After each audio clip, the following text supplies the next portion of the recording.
Hey, everybody. I want to let you know that I have made a new friend in the last week or so because I just got to be on his podcast and now he's here with me. He's got a bunch of value to add today. Stephen Courson, welcome to the show, man.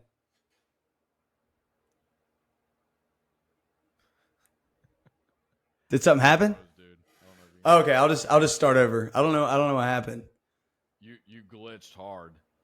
Okay, you're back What now. does your uploading say at the top? Like, does it say like 99%? 99% uploading.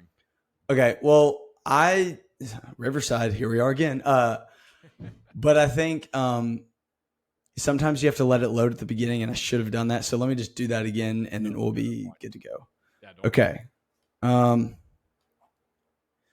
hey, everybody. I want to let you know that I have made a new friend in the last week. Stephen Courson is a guy who had me on his podcast, and now he's going to be on mine, and we're going to talk a lot about a lot of good stuff today. So, Stephen, welcome to the show, man. Hey man, good to see you again. It's been weird doing being the host of one and now I'm the guest on another. So at least we confirmed that I'm wearing a different shirt this time, so it doesn't look like the same episode. Yeah, that was really important. I'm glad that we did that. I think the most important question of the day, and this is the most important, is we have to hear about your new alter ego. Is that what I've been seeing lately? Tell me about that guy. Yeah, you that is definitely it. Okay, so basically his name is Hotshot. And what happened? He's not just an alter ego; he's a super alter ego. And what happened is, I've been doing coaching for the past 5 years, and then recently I went and I created, or I went through a public speaking program, how to do keynote speeches, different things like that. And the keynote title or speech that I created was called "You Are the Hero." It's all about telling people like, hey, you were the hero to your story kind of a thing. Well, as I was doing it, I was kind of uninspired by my own examples because everything I talk about tends to be about money.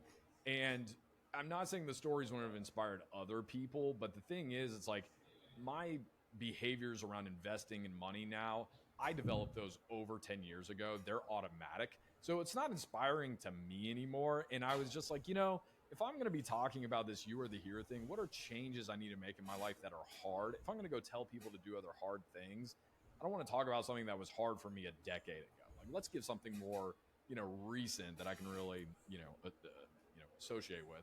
So I started reading about why do people change? Why don't they change? The psychology behind it, building habits, whatever. And I ran across alter egos. And I was like, oh, well, that's interesting. Alter egos, like Batman. And if you know anything about Batman, actually, you know that Batman is not his alter ego. He considers Bruce Wayne his alter ego.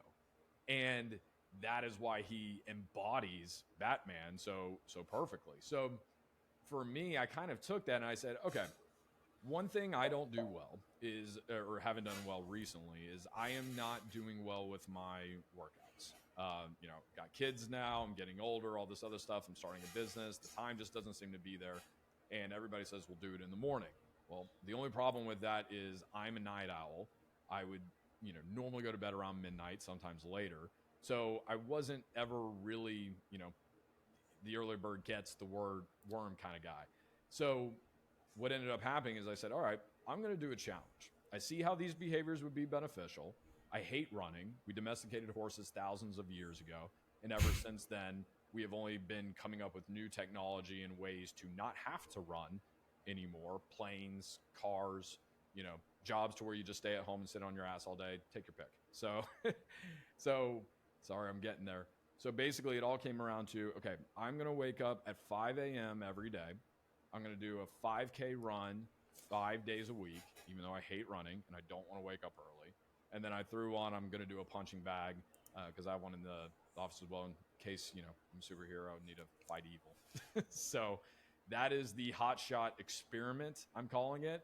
And I'm documenting it on TikTok daily for accountability, putting it on LinkedIn weekly.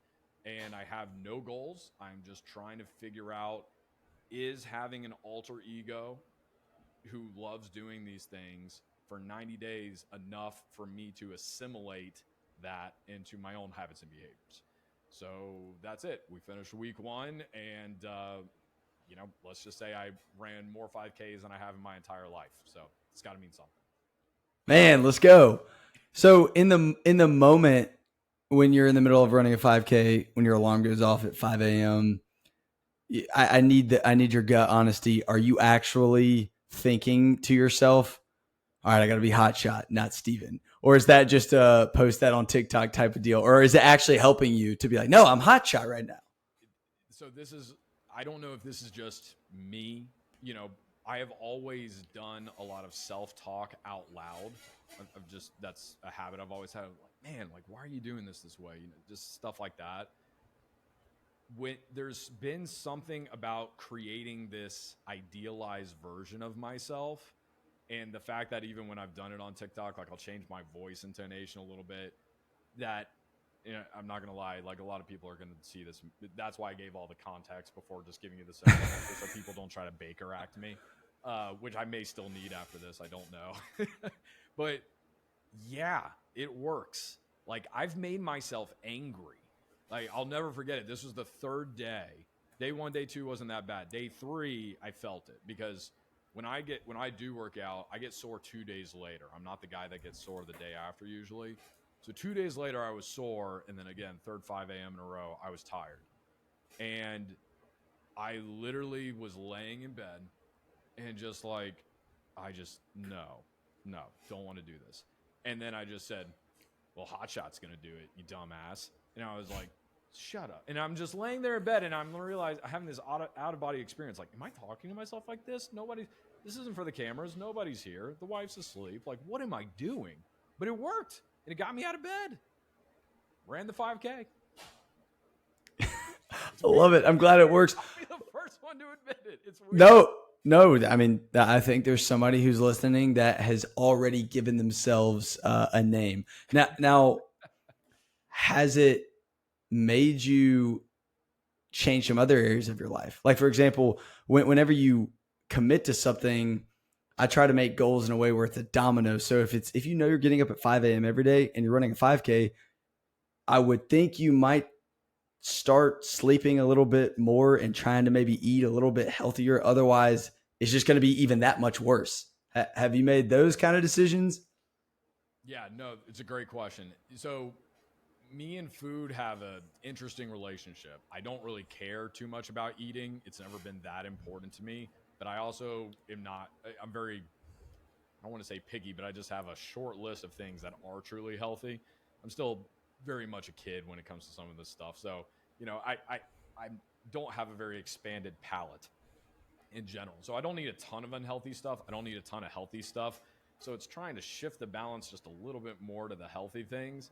And it's one of those, I've already started thinking about it. I'm like, well, if I'm going to put all this work in and I'm going to do all this fitness stuff, don't you want to just do that little extra step and eat grilled chicken instead of fried chicken? Yeah, I guess so. So it's starting to creep up in my head for sure. So there's no doubt about that. I won't be shocked if that's a natural progression. One thing that has been interesting is how it's improved my relationship with my wife. So she wakes up really early every day. She and her family, they are early morning people. I've never been that. And because of that, we never go to bed at the same time. Like, it's very rare occasion, maybe once a week, we would ever go to bed at the same time. Well, now we're going to bed at the same time. And hey, more cuddle time, different stuff like that. She's like, isn't this nice? Like, she's like, I like having you come to bed with me. She's been more pleasant throughout the day. Don't tell her I said that. But I have noticed that as a weird byproduct of this. So I was like, okay, well, hey, I'm all for that. But that was definitely not, that was a, unintended consequence. I guess you could say that's working out for the better so far. There you go. I love it. I'm feeling challenged by something that you said. There's a book behind me, Mindset by Carol Dweck, and she talks a lot about the difference between a growth and a fixed mindset. A fixed mindset is someone that says, I'm not a morning person. I'm not a runner. I don't eat healthy, whatever. A growth mindset is, all right, let me step out of my comfort zone. Let me learn something new. Let me be okay with failure. And what's interesting is after reading the book, there were certain areas of my life where I said, okay, where can I be hot shot? Like you, I said, okay, where can I grow? Because I think that we start patting ourselves on the back of the areas that we're experts in or that we're really good in. For you, it was like wealth management. And so, but I think we get comfortable once we maybe have a growth mindset for a minute, and then we start patting ourselves on the back. So for example, it's like for me, maybe I stepped out of my comfort zone by starting this podcast, but now I'm over a year in and it's second nature. And so instead of patting myself on the back, like, yay, it's okay, let me get this to a place where I still enjoy it and I've got a system for it. And then say, where else do I step into to grow now? And so it's like this constant lifelong journey of being a learner and pursuing discomfort that I think can go a long way for us. So I don't know where, but I'm feeling the call to create my own little alter ego here. Look, the research around it was pretty crazy. And one of the studies I'll never forget, they put these kids, one at a time in this room that was a mess. Okay. Just a whole bunch of toys lying around, needed to be cleaned up. And then there was a table with a tablet that had like shows and games on it sitting there on for whenever, they wanted to go to it, kind of a thing. So what they did is they had 3 different groups. The first group of kids, they just said, hey, just go in, clean up as much of the room for as long as you can, kind of a thing. They didn't say anything about the tablet. They just said, clean up the room as long as you can. And just say that, I am going to clean up the room. Okay. First person. So the kids went and did that. All right, there's your control group. So then they sent in the second group of kids one at a time. And the only thing they changed was they said, hey, as you're cleaning up, just say your name in third person, likes to clean the room, likes to clean up. So it would be the equivalent of me walking into the room and saying, instead of saying, I like to clean, it was, hey, Steven likes to clean. And the entire point was that first person to third person shift creates distancing in our perception of ourselves. And what they found was that it was like I think it was about a 12% increase in the amount of time the kids continued to clean before they went and quit and started playing on the tablet, just by that small disassociation. So then they got the third group and they told the kids, they said, if it was boys, they said Batman, girls, they said Wonder Woman. And they said, go in there and say, I'm Batman and Batman loves to clean, right? And those kids went almost 25% longer than the other kids did. So the entire thing was just very telling how even at a young age, perception of what other people would do versus the way we see ourselves and what we would naturally do, how that alter ego can really shape our behaviors. And like I said, I'm only a week in, but I'm already really experienced. I mean, like I said, I've ran. I don't care what other people think that much, to be honest with you. But just the fact that I know that, look, I have the accountability. I told a bunch of people about this. I'm putting this on stupid TikTok. My entire my thousands of followers on LinkedIn are going to see about this. Like, if I fail, this is going to be a little embarrassing. That was a purposeful step of accountability that I put in place for myself, because you listen to any great, and I'm not by any means putting myself at the level of these people, but the Michael Jordans, Kobe Bryant, Serena Williams of the world, they will all tell you that it was the fear of failure that drove them more than the desire for success. So that's all I'm trying to do for myself, is make failure as painful as possible. Ah, that's good. Yeah, and it's a lot more painful if you've boldly declared to the universe what you're doing, So It really is. They know about it. you've got that accountability there. Well, I saw something, I don't know if it was your website or LinkedIn or probably both, that was talking about how you're helping people to eliminate distractions and build wealth. I want to hear just more about your story and how you got there. But I even like the way that you put it, because I think, I could find 100 million people that are helping others build wealth. But the way that you said, like, eliminate distractions, makes me think that there's something to it. Are we distracted people? Do we have things that are distracting us and holding us back from building the kind of wealth that many people desire? We are the most distracted generation in the history of mankind. It's just as simple fact as that. And it all comes down to this little notification device that we have right here. Mm-hmm. So they say that on average, we see, hear, or read a combination of anywhere from 7,000 to 10,000 ads every day. All right. Whew. So it's a terrifying thing when you think about it. It almost doesn't feel real. But then when you think of all the scrolling you do on social media, looking in magazines, anywhere you look, like constant ads, right? This didn't exist even 50 years ago. So our brains are being hacked and our delayed gratification capabilities are becoming non-existent. And when you look at, I study millionaires and billionaires, their behaviors. I don't care if it's freaking Kylie Jenner, who I can't even stand, right? As a human being, or if it's somebody, that you've never heard of before. Like yesterday, I was reading about the woman who created Epic Systems, which is a medical device thing. She's a billionaire in Wisconsin. You've never even heard of her. And I don't care who it is. I want to know what they did to allow them to build wealth, and specifically to build wealth quickly. And there's just a couple key components that they all end up having. The one that every single one of them has in common was this focus and intentional elimination of distraction that enabled them to be able to do all the other things that allowed them to be successful. And that's really where it starts. So one thing that I tell people, I'm like, listen, if you're the hero of your story, the ultimate villain that we all face is distraction. And I really like to paint distraction almost as a character in life, because when you start to question the things that you're doing on a daily basis, and just, first it starts, and this is what I do in all of my financial programs. It all starts with, first you have to define what you want. A lot of people, they have a general direction. They're like, I want to go north. I have a general direction of where I'm going, but there's no specific destination.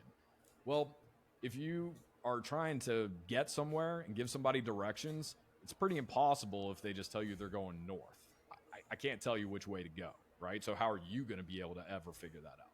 So that's where it's incredibly important to have that defined. Okay, well, this is where I'm trying to be in 2 to 3 years. Okay, great. Now we know where you're exactly what you're trying to get to. Now let's actually evaluate where you are. Okay, well, this is where I am. These are the resources I have available. This is how I am matching up against the things I said I want to get to. And then you have to create the plan or the journey on how you're going to reach that final destination. Well, what is it that is going to take you off of that path? Why do plans fall apart all the time? Well, it meets the enemy. And in this case, the enemy is distraction. And the thing is, a lot of times, the best distractions, the ones that really hurt us the most, are actually good things. They're not necessarily bad things. Social media is an easy one to pick on. We can all do that. But I'll give you an example of something that happened in my life. I was asked to be on the board of a nonprofit. And it was just one of many things I had going on at that time in my life. And what I realized was it was a good nonprofit. They were doing good things, but I wasn't particularly passionate about it. I was just there helping out because a friend, said, hey, we have an open board spot. We think you could bring value to the relationship. And, that was true. But it took up a couple hours of my week. And when you compounded that with everything else I had going on, it just became very clear that, hey, even though this is a good thing and I do enjoy helping and stuff like that, this is not in any way or form helping me get to the things that I have defined were my, destination, the place that I'm trying to get to. This is draining resources from me, if anything. So I had to cut it out. It was a distraction. And that's what I did. And then I had to reuse all that time and energy and refocus it into getting the things that I ultimately wanted. So that's one quick example, I guess. We are so distracted, and yeah, social media, technology, our phones. It's hard because every keynote that you see, someone pulls out their phone at some point and like says that, but we're not going anywhere with it. So it's hard because it's true, but also I really like the practical point you gave about the nonprofit. Like that's good. So for me, for the listener, maybe it's certain friends, maybe it's a certain activity you're doing. And if those are good things and you love them and it brings you life and helps you with your goals, double down on it. But I like the the call to really ask yourself, what do I want? And then where am I? And then let me create the plan. And if all of these things are pulling me away from that, maybe it is time to cut it out. Friends is one of the most difficult things that people need to eliminate in their life, and they just don't know how. And I don't blame them. It's hard. But friends can be a huge anchor preventing you from reaching success. And what I tell people in those situations, because a lot of times what happens is it's just you enter a different stage in life, right? Like, okay, college was great.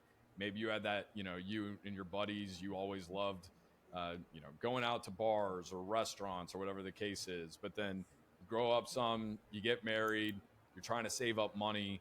That person's still single and they just constantly want to go out, right? Well, it's like your life is heading in different directions now. You have different priorities than this person does. It doesn't mean you don't care for them, you don't love them. It doesn't mean you don't value the friendship that you had.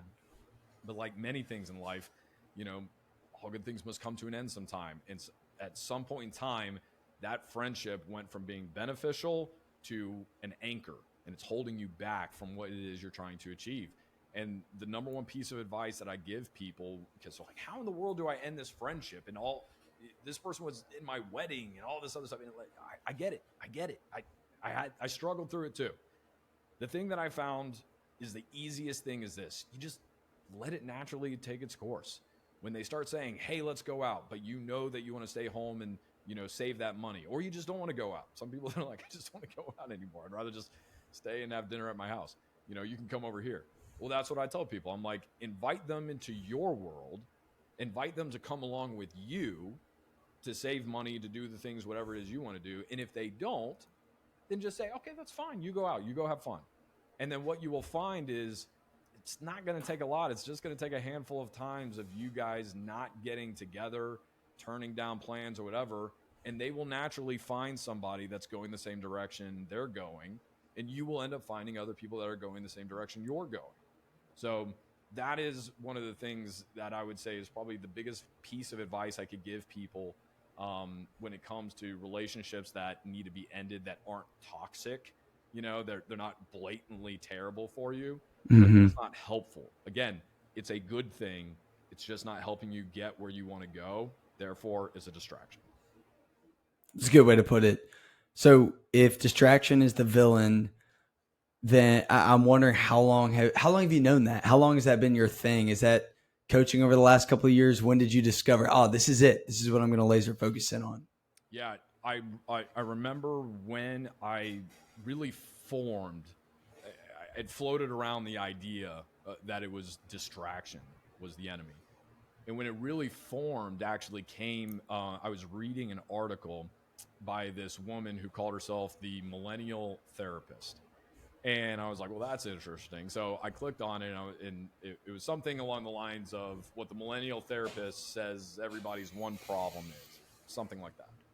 I was like, okay, you got me. Great clickbait title. What's the one problem? And what she said was, hey, I didn't get into therapy to specifically, work with millennials. That's just the majority of my base. But it doesn't matter what they end up coming in for. It all ends up centering around the same thing. And that is too many options. And she was like, people don't know what to do with their careers. They have too many options of what to do. They don't know what to do with their education, where to go to school. There's too many options. They don't know who to date, who to marry. How many times can you swipe right in an hour? I mean, that's more than what some people had access to in their entire lives as far as a dating pool goes. And now all of a sudden you have that. I mean, I'll never forget going and, when me and my wife were I built my first house, but I didn't know her at the time. So we ended up building a new construction home together. And she was overwhelmed by the amount of options that we had to choose for the home. I mean, this is everything down to the doorknobs, right? And I mean, you've got 50 choices just for that, let alone the trim and the paint color and the floors. It was too much. So the thing that helped her was I knew generally what she was looking for. I would go in ahead of her into the designer meetings, and I would limit it to 3 options. And I would say, okay, here's your 3 options. And then she would choose from the 3 options. And that like really helped her through the process. Now, if she didn't like anything I picked, then we would just reset and go back and check it all. But for the most part, 90% of the time, I had a pretty good idea of what she was looking for. So when I realized that this was just so true, that these too many options. I mean, you think about dinner. Okay, what are you going to do for dinner? Are you going to cook? Are you going to go out? Are you going to order out? You can order out and it can be brought to you by all of these very expensive services from anywhere in town. They'll bring you any meal you want. I mean, there's a lot of options just in choosing dinner. Whereas if you go back 50 years, it was, well, what do we have in the pantry? And then going out was a special thing. Our world and our culture has changed and we just haven't adjusted to it well. So when I read that article and I realized, wow, we are absolutely flooded with way too many options. There are too many things vying for our attention, asking us to make decisions. That's when I realized that just like a racehorse, that they want you to put the blinders on so they can focus on running instead of everything else that's going on around them. That's what we need in our lives. And that's where I realized the dichotomy of freedom, because freedom is not found in unlimited options. That actually produces anxiety. Freedom is found in purposeful boundaries. And then that's where the distraction thing essentially hit me. Whew. It's good. It's good. We are so distracted. I think it's gotten, I don't think, I know it's gotten worse. One thing that I've noticed and I talk about this on Steven's podcast, but I'm kind of a zillennial, if you will. 2 weeks. Yeah. And one thing I've noticed with the folks my age and definitely like just a couple of years below me who, as Tim Elmore, generational expert, calls it, they were ambushed by technology. Like you grow up with an iPad, you are always in group me's, Snapchat, Instagram, all that was like a thing when you were getting your first phone. And so you don't know a world without that. And one thing that I've noticed is not only do we have so many options, but now that generation is not committing to things. Like I see this with myself, my friends, and definitely the people below me where it's, hey, what are we doing on Friday night? I don't know. We'll talk about it when we get there. Or if someone, Great example. yeah, if someone is so bold enough to try to make plans, it's, hey, I think I can, but I'll let you know. And what you're really saying is, let me see if I have a better option when it comes around. And by the way, how do you think that makes somebody feel when you say that? Like, if you're truly somebody's friend, that's where you want to commit to them. And I think it even goes back to now we have too many friends. And I think maybe because of social media and follower counts and stuff, we're trying to maintain all of these surface level friendships. Therefore, we don't commit to the certain ones because a better option could come up later on. And again, I think it's like the advertisements. There's so many, you can see what everybody else is doing, where they're going. FOMO is a real thing. And so I see that only getting worse in like the friend department. I think that's incredibly well said. I totally agree. It's this thing to where we've been tricked into thinking that, we should be saying and to everything instead of more. And then people get overwhelmed because they don't know what to choose. There's just so many things. And one of the things I can't in my coaching, one of the things I tell people is that your answer to everything should be yes or no, but you should never say maybe. Maybe should be eliminated from your vocabulary, because people who can't make a decision, there's a saying, it says, show me somebody who can't make a decision, I'll show you somebody who doesn't have a strategy, aka somebody who doesn't have a plan. Because again, when you know your destination and you know where you're trying to go, the reason that's so important is because you just get to ask a very simple question to anything that you're bombarded with and add of, hey, you should buy this thing. I saw you were looking at this on the internet. Now here's this on sale for 20% off. Whatever it is, you just ask one question, and is this going to help me get where I'm going? I know exactly where it is I'm trying to go. Is this thing, is this person, is this event, is this activity, is it going to help me get where I'm going? And if the answer to that is not an absolute heck yeah it is, well, then it's just a no. And the worst thing that you can say to yourself is maybe, because then it creates it creates a queue of decisions that are floating in the back of your brain that you still have to make. So Mm. now you're eating up mental energy. My wife is terrible at texting people back. It will stress her out physically that she works with patients. She's in the medical field. She doesn't have time to like text during the day. She doesn't have like a casual office job. She's very busy. So, unless it's really important, I don't even contact her that much during the day. She'll get 5 or 6 text messages from friends or family throughout the day. And then she'll get home and we'll be eating dinner, get the kids to bed. And she'll be stressed out that there's 5 messages she knows are waiting for her that she just hasn't got to yet. Well, a lot of times it's the same thing with us in decisions that we're putting off, even really minor ones. We know they're floating back there. We know we need to say it. And that queue gets longer and longer and longer. And we don't realize the impact that can have on us. And the other thing is it's not good, in my opinion. I think it's kind of selfish to say maybe. Again, if it comes up once in a while, that's one thing, but it's becoming, like you said, our default answer for almost everything.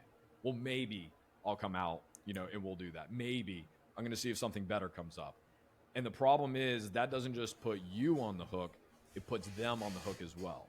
And now nobody can make a plan. And now everybody's trying to figure out what's going on, and nothing ever becomes solidified.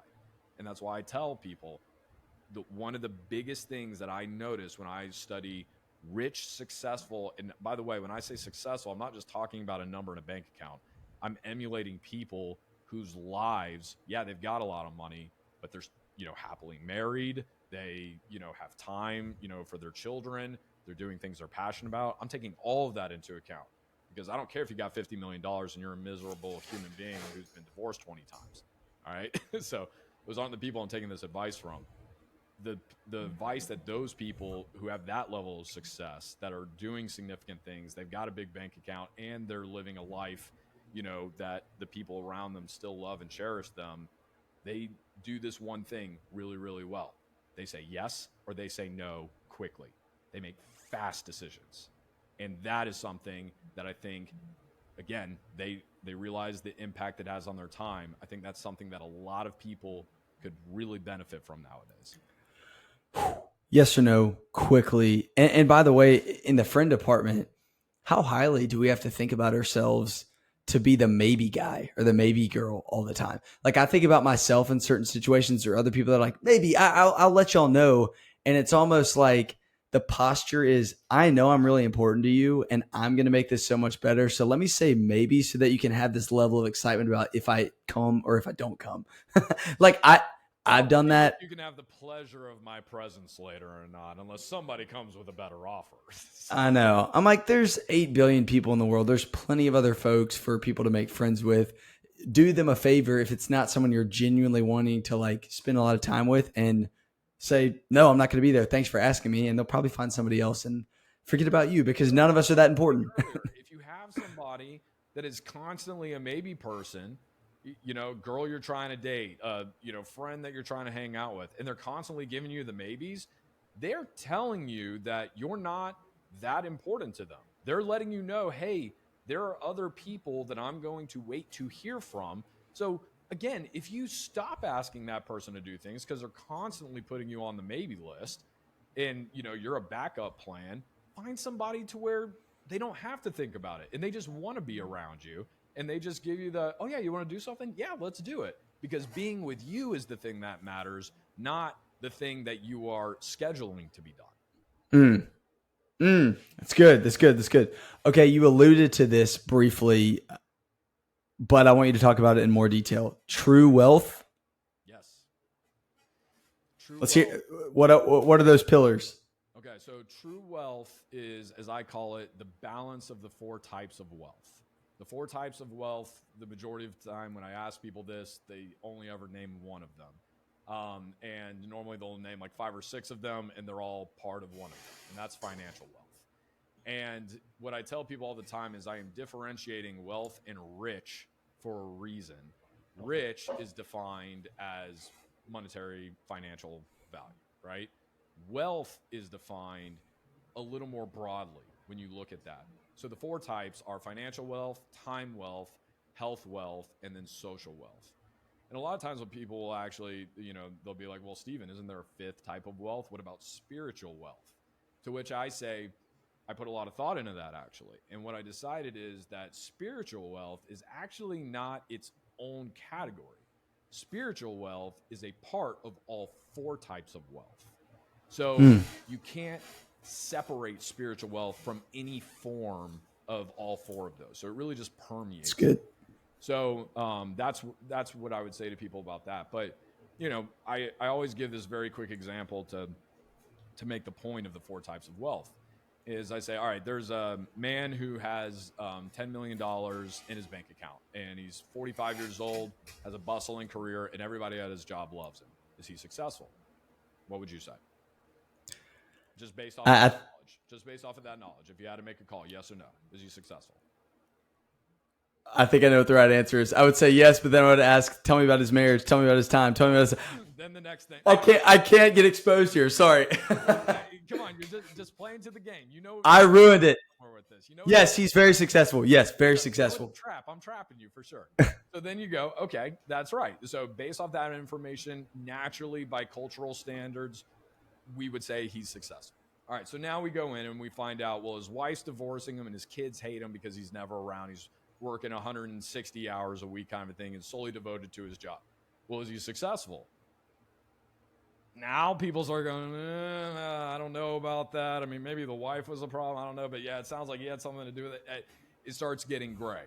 And then I'll go the next step and I'll say, okay, on top of that, because he's working so much, he doesn't take care of himself. He's morbidly obese. He has a lot of chronic health problems now, like diabetes that has been brought on by that. He has heart problems and palpitations and all of these things that are going on with his body. Is this guy successful? And at that point in time, just about everybody's saying no, right? And it goes to the question, it's like, well, what happened? He has the financial wealth. Isn't that all we care about? But he doesn't have time wealth because he's working all the time. He doesn't have social wealth because his family doesn't like him and his wife is leaving him.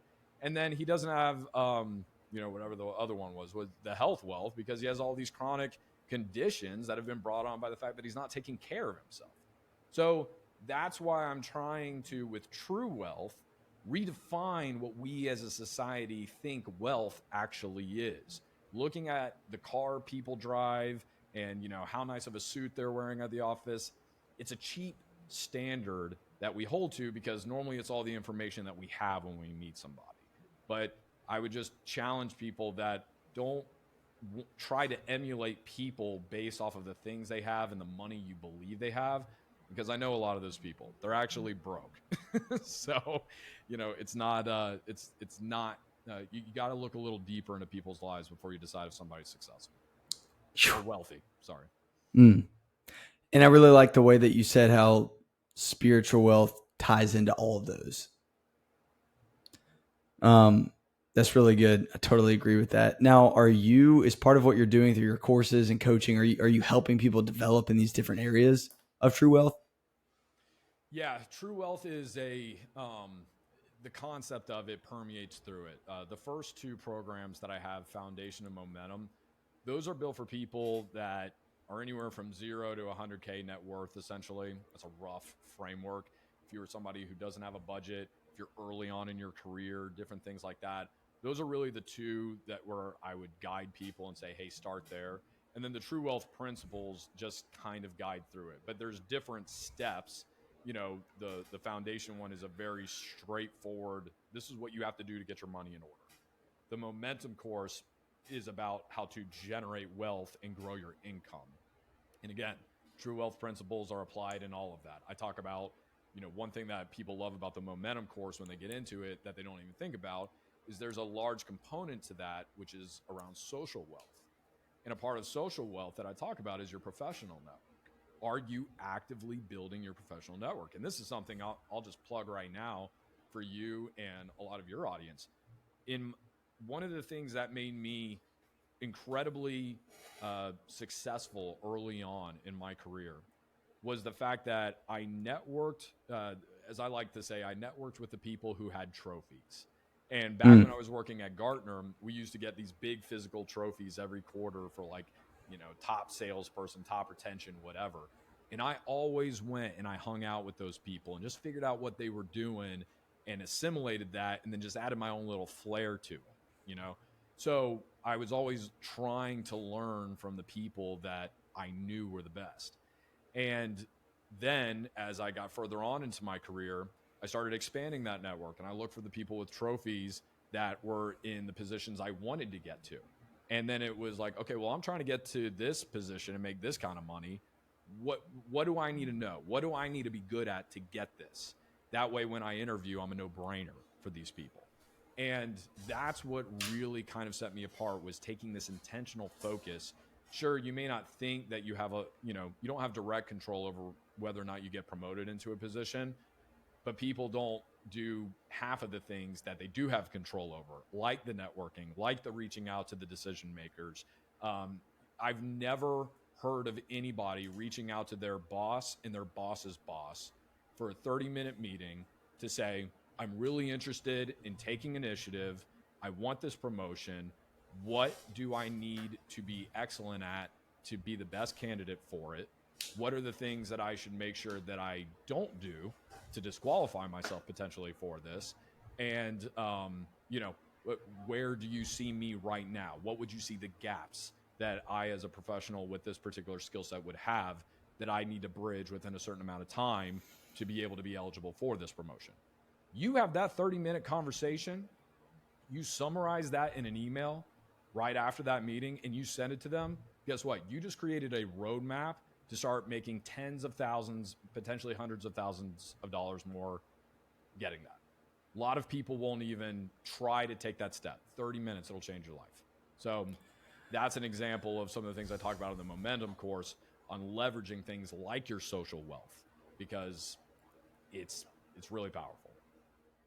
I love that. I love that. The idea of momentum right there. And I think that what you just said is there's someone listening to this right now that's never really thought about doing that, but it's not a crazy idea. It's not like, here's this special hack. And I think that's life. We look for a hack and we say, well, this person got promoted, that person got promoted. I do a good job. I don't know why it's not happening to me. And we kind of play this whole victim game and like, The victim mentality, that all happens. Yes. Very I know when really it's like you probably know deep down what you need to do to take that next step. It's just going to require an extra amount of work or a certain level of vulnerability or discomfort. And here's the other thing, though. You may think you know, but you may not know what your boss's boss. You may know what your immediate boss thinks, but what if your boss doesn't make that call? What if your boss's boss or your boss's boss's boss makes that call? What are their expectations for that role? If you don't know that, I mean, you're in sales. One of the biggest rules of sales is never assume anything. Confirm. So don't assume well, okay, if I want to get promoted into management, I need to perform great at sales, I need to do this, I need to do that. There may be one massively important thing that they're looking for, and it could be something that has nothing to do with numbers. It could be something with, I want to see somebody who shows a lot of initiative with team building exercises, because then that will show me that, okay, this person knows how to work well with people. You don't have that on your list, and then all you had to do was volunteer to help with the Christmas party or something like that to give you the leg up on, Janice over here. Well, then, that's on you for not knowing. All you got to do is ask. Yeah. All you got to do is ask. So it sounds like you had a lot of success early on in your career as a very young professional in your 20s or so. Is there anything else, any other cool stories or lessons you learned from early on in your career, or even something that if you look back, you think you could have done better that somebody listening to this could learn from? I would say two things. One thing I did well, one thing I did too late. The thing that I think I did well, I hit winner circle, president's club, in sales, whatever you want to call that, whatever the top awards were.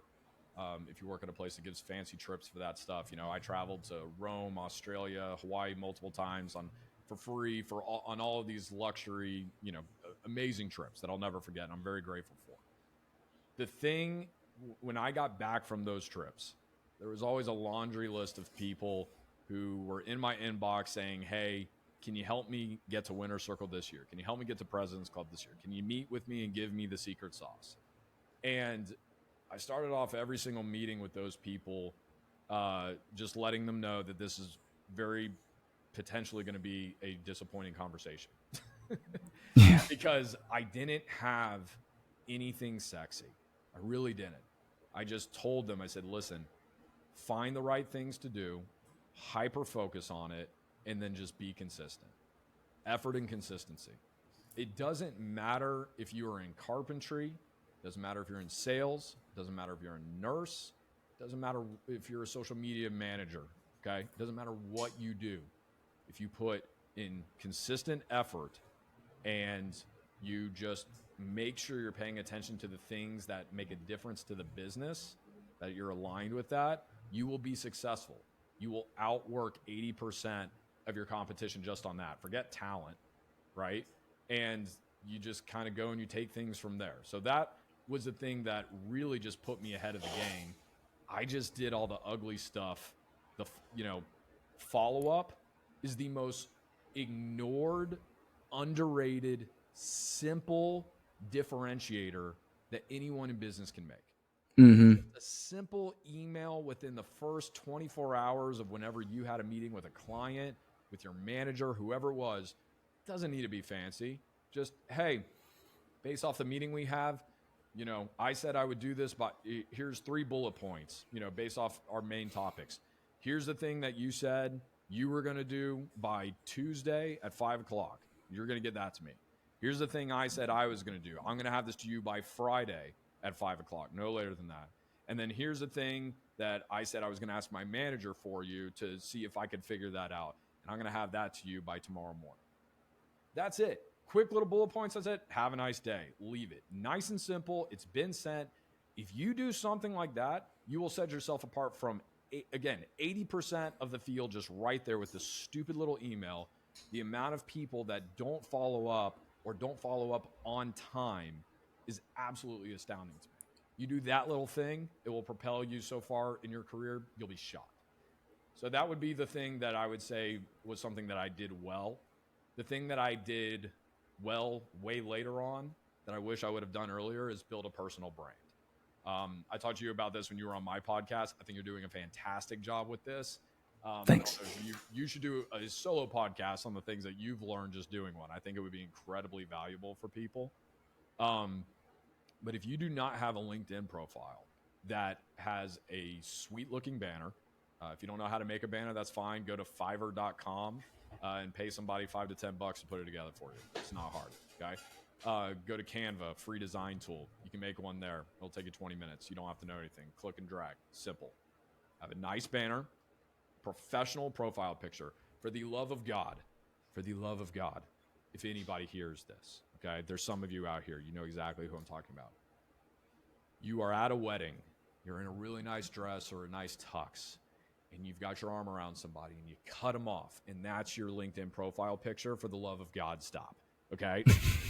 The amount of those that I see, it's like you are clearly at a wedding and somebody is just shopped out of this. All you need is this really nice fancy phone that you've got. You need a good light source, a nice top, and just have somebody take the picture for you. It's that simple. You can get a professional headshot done that way. If you want to pay for a professional headshot, even better. But just get rid of the wedding pictures. I see them all the time. It's a pet peeve. Your about section should not be about the company you work for. One of the biggest mistakes I see on there. Your LinkedIn profile is about you, not the company you work for. You can talk about your roles at your experiences. You can talk about your responsibilities at the company, but it's about you. The amount of people I see put the about section of their company in their about LinkedIn section, it's wasted real estate. Don't do it. And if you really want to get advanced, tell a story about yourself in it. Make it a compelling read. So, and then outside of that, I would just say post content at least 3 times a week on LinkedIn if you want, if you don't want to be too serious about it. And for those of you that are like, I work a 9 to 5, I don't really know what I'm going to write about. Just write about what you do. Just write about the lessons that you've learned doing whatever it is that you do. Not a lot, less than 5% of people post once a week on LinkedIn. So you will never have better reach. And when you think about the fact that you can get in touch with people in big positions that can offer you, more money or higher, level promotions, whatever the case is on LinkedIn, and you can separate yourself and just have your name pop up a few times. Well, guess what? There's corporations paying billions of dollars to get a sliver of your attention, and you can do that for free on theirs if you get on their feet a little bit more. So Woo! that's what I would say is one of the biggest things that I wish I would have been doing sooner, that now I'm doing it and it's already paying dividends. But I wish I would have started 5-10 years ago. Hey, well, you're doing great right now. You're making a lot of progress, and there's somebody listening to this that is going to start early because of what they just heard you say. The last thing that I'll share is from your first point. I love it when somebody would come and meet with you and they're waiting for the secret sauce. And you said, you're not going to like this, but it's effort and consistency. It makes me think of this other book behind me, Grit. Duckworth. Yeah. Yeah. Do you know about the grit equation she talks about? I don't know. That one's not coming. Was that in the book? It's talent times effort. Yes. Yeah. Okay, she says talent times effort equals skill, and then skill times effort equals achievement. And what she says is that effort counts twice. Like it's all about effort. Like you said, it's, if you put in the effort, you're going to be above 80% of people anyways, and you don't have to have all the talent in the world. So I'm not effort. gonna lie to you, I would move grit to the upper. As much everybody's hot on Atomic Habits that you have right now, I would put grit up there. Grit is, I've read 25 books a year for the past 10 years. All right. And that doesn't include the audiobooks I listen to. I'm a voracious reader. I would put grit on my top 10 decade list, to be completely honest. I think it's that good. I think the message is that needed. It's not saying that it's the best book ever written, but as far as the message and how important it is and how impactful it is to the people in our culture nowadays, I'd put it in my top 10 list. Man, well, I'm gonna have to move it from behind me then. It's a good one. And if you haven't read it yet, one that I'll throw out is Essentialism by Greg McKeown. Have you heard of that one? No. Writing it down. Essentialism by Greg McKeown, also on my top 10 decade list. That one has nothing to do with minimalism. Don't worry about that. But that one really helped me refine how I looked at distractions in life. That one really helped me focus.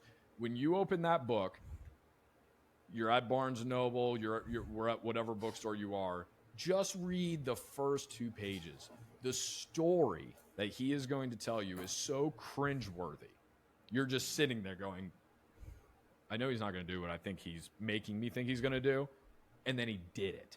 And you're like, ugh. And you want to have this gag reflex. Worst decision ever, right? And then that's how the book Essentialism gets into it. I'm telling you, the first 2-3 pages, whatever, the opening story, you'll gag. It's so bad. All right. You'll love it. Because you'll be like, how could you do that? How could you make that decision? And, the lessons learned from it are astounding. So, yeah. All right. Well, I'm going to have to read it. Well, Stephen, this has been great. Thank you so much. I didn't tell you this, but I like to end the episodes by having everyone say, wake up and lead. So I usually say it's time for you and me. And then you say to wake up and lead. Sound good? I love it, man. It's like we're in a huddle. Let's do it. Yes, let's do it. It's time for you and me To wake up and lead.